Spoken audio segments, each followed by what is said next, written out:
Good day, everyone. We're live at WOLFcon at College Station, Texas, home of Texas A&M University. Today is the first day of WOLFcon, where we've had projects under the Open Library Foundation come together for their own working meetings and coming together to meet and share information and experiences with each other. Today I have two projects, two OLF projects represented, and I'm going to introduce them now. Hans, could you introduce yourself and the project you represent? Okay, I've come a long way from Germany, from where I'm working at the Berlin State Library. And over there I'm responsible for two National Union catalogs. One is for serials and one is for handwritten materials. And the one that covers serial materials is responsible for connecting me to the GoKB project. Ah, okay. So we are trying to set up a knowledge base which is primarily geared to support the management of electronic resources. And I was very anxious to come here today and for the next few days and talk about this project. It's a good place to be, yeah. For those kinds of projects. Demian. I'm Demian Katz. I'm the Director of Library Technology at Villanova University, and I'm here representing the ViewFind project, which is an open source discovery layer used in quite a few places and a recent member of the OLF. Very good, very good. And Chris? I'm Chris Hallberg. I also work at Villanova University on the ViewFind project. I'm in charge more of the front end and the user experience design for the project. Great, great. So today was, we kicked off our first meetings, and I understand the GoKB project had two meetings. One was kind of an introduction to GoKB, and another looking at GoKB from the programming interfaces. What kind of topics were coming up in your meetings today? Well, first I would like to note that there was an interest in the project as such, in understanding the scope and the implications of it. We had a in-depth discussion in the technical, more technical workshop, and folks were very interested in standards we use and what do you have to do to get data in, data out. So a lot of technical questions. I take with me a deeper understanding of how vastly the use cases differ for something like a knowledge base. It ranges from just wishing to participate in a project like that to folks wishing to set up their own implementation of the GoKB, over in China of all places. So that was very interesting. And yeah, we talked a lot about the standards, you know, KBART for pushing files, data into the GoKB, and access possibilities ranging from Elasticsearch to OAI to get the data out again. So yeah, it was a lot of interest and very technical discussions there. And one of the things I understand about GoKB is it's partially the technology, but it's also the commitment of the library staff to keep the data up to date? Well, it's very much a collaborative project in the truest sense of the word. The task by itself to manage vast packages of electronic journals and e-books and the like, that just goes beyond the capacity of any one institution. So we have to share that burden, and in Germany, where we are now starting, we're working on improving the software and the system as such. Thankfully, we have a very good background in working together. So we have the structures, they exist. So among the three German partners that are responsible for further development of the GoKB, there had been, prior to the GoKB engagement, very thorough working contacts. So we used to this collaborative approach, and of course we need to enlarge our scope now. Once the phase of consolidation is almost over, we have to reach out to other communities, but it will remain a project that is very collaborative indeed, in the sense that if a library brings in a package of titles, be it journals or ebooks, it will have to curate those titles. We'll give a lot of assistance. We'll host the system as such, but we work on the assumption that this is a team effort and everyone will put in some work. Share the burden of, Yep. of keeping that database We have up some to date. we have some central staff, and we did some reorganizing in Berlin, so we can free some more staff to support that project. But clearly, if you think on international scale, that goes beyond what any one institution could do. Yeah, it's kind of mind-bending coming here. We've got representatives from China, people from Australia, somebody from South America I met at lunch today. It brings a whole new sense of scope to what it is that we're doing. I was happily discussing the intricacies of the GoKB with a fellow librarian from Shanghai today, and whereas we are used to traveling to the States and of course within Europe we travel a lot, Shanghai is not typically on my map, so that was interesting, and I hope our outreach will actually bring fruitful results outside the European and US corporations. Expand that scope. Thank you. Demian and Chris, Viewfind had 2 meetings today as well. What kind of things were coming out of those meetings? Well, we came here not entirely sure what to expect, and without a whole lot of a plan, because we just wanted to see how the WOLFcon Viewfind thing would work out, and it worked out pretty well. We had a variety of people with a variety of different interests, some just wanting to find out what Viewfind is all about, others deeper into the project with more specific agendas.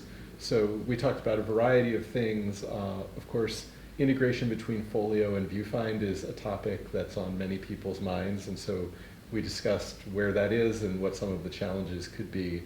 And we also talked a bit about the future direction of Viewfind, plans for the next year or so. And I'll let Chris talk a little bit about some of that. We also experienced the same thing of being able to talk to some of our more international peers. We had people from Germany, and we also had the team from China was also in our workshop. We were able to talk with them about what they're doing and how how they're using Viewfinds to address multiple libraries, which is really interesting. The one topic I thought was fascinating, that every single group was very concerned about accessibility, which is something that's been on our minds a lot at Villanova. And it was very interesting that of concerns, the top 2 were Folio integration, followed immediately by accessibility. It's really encouraging to see that it's such a high criteria for adopting a system. So that was very encouraging. And you have some technical work there that needs to be done, or how would you describe, kind of the interest is there? What's the progress or the prognosis going forward? Well, it was certainly people were interested to make sure that Viewfind was accessible to begin with, but our colleagues from Germany also brought in the fact that they're trying to update their site to match new European and EU laws around accessibility, and they're more than happy to share their reports with us, so that as they go through the efforts of making the websites accessible, we can work that right into the project, so that everyone who adopts Viewfind gets the full accessible experience.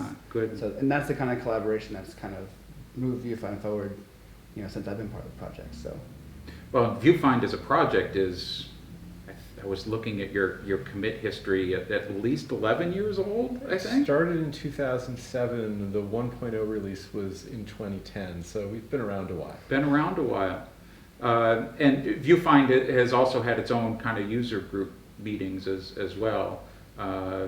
But I'm getting the sense that maybe it didn't have the international flavor that attracted people to WOLFcon. So you're seeing a different side of Viewfind?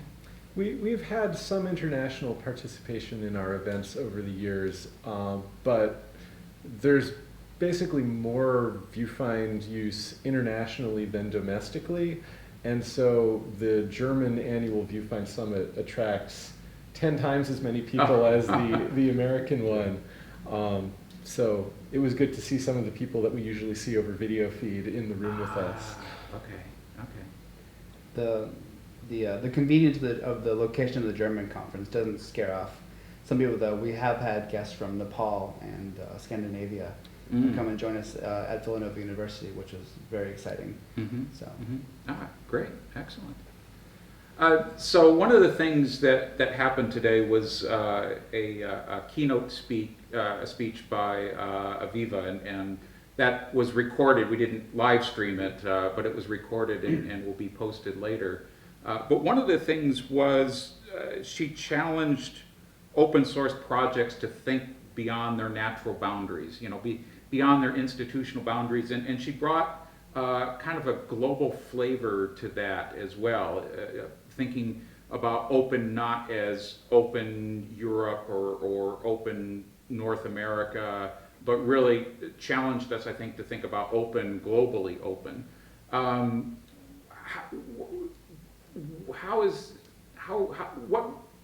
What did you think about that kind of in relation to your own projects? Did you find that a challenge to go out and try to be open, or what did that inspire in you? Well, my first thought was we have a long way to go, really, if we truly think globally. Of course, a project like the GoKB carries the concept of openness in its very name, global open knowledge base, and we try to be open in every aspect. And considering the state of the project, it started in 2012 under different auspices, but we have been involved since 2017. So we found when we had a close look at the system and the community at that time in 2017, we found that the software needed some improvement and the interfaces needed improvement, all with a view on lowering the barrier. So, to get away from these complicated looking surfaces or interfaces. Of course, we also made sure that the data is freely available, there are no legal restrictions and all that. But and that sort of corresponds to the state of the project at this time, as we are developing software or improving software. But this morning some things were said that really made me think. For example, one little detail that stuck to my mind was her pointing out that we as Western cultures take written communication and documentation for granted, whereas in other places of the world, they have a much more oral way of passing information. And that made me think, that is very probably true, and something we have not thought about at this point at all. So I'll be going back home, and we'll have some conversations among our consortium with a view on truly extending the concept of openness and accessibility beyond what we have done so far. So it was an inspiring talk. It was inspiring, yes. Anything with Viewfind you found inspiring there? Well, I found it was timely because we've been having conversations within the Viewfind community about improving the accessibility of the software. In fact, we've just started recording instructional videos about Viewfind as part of our monthly community calls, so that we have sort of a different form of documentation for people who might not prefer the written form of documentation. So with the software in a fairly mature state, it is a good time to really be focusing on outreach and not just accessibility of the web interface, but accessibility of the concepts behind the software to enable more people to come and join the community. I also think that Viewfind has really benefited a great deal from the diversity of people who have contributed to it, and from not taking an institution-first philosophy to its development. Because by working with a collaboration and trying to accommodate as many needs as possible, you end up building a more flexible infrastructure to your software. And sometimes you find that other people solve problems that you don't have yet. But as I say, we've been around for more than 10 years. And some of the things that we accommodated others to do in early days, a few years later, turned out to be our needs too. And then the work was already done. We just flipped a switch and turned it on. So, of course you have to prioritize to some extent, but you can view some things as investment in your future life. Great. And in that sense, it's very fitting that we're sitting together here. WOLFcon being an older project with such a great distribution. I mean, even people from Nepal, you were saying, approaching you. I think a younger project like GoKB can learn a lot from the current stage you're in, and look at what you're doing. So we're prepared to learn from you.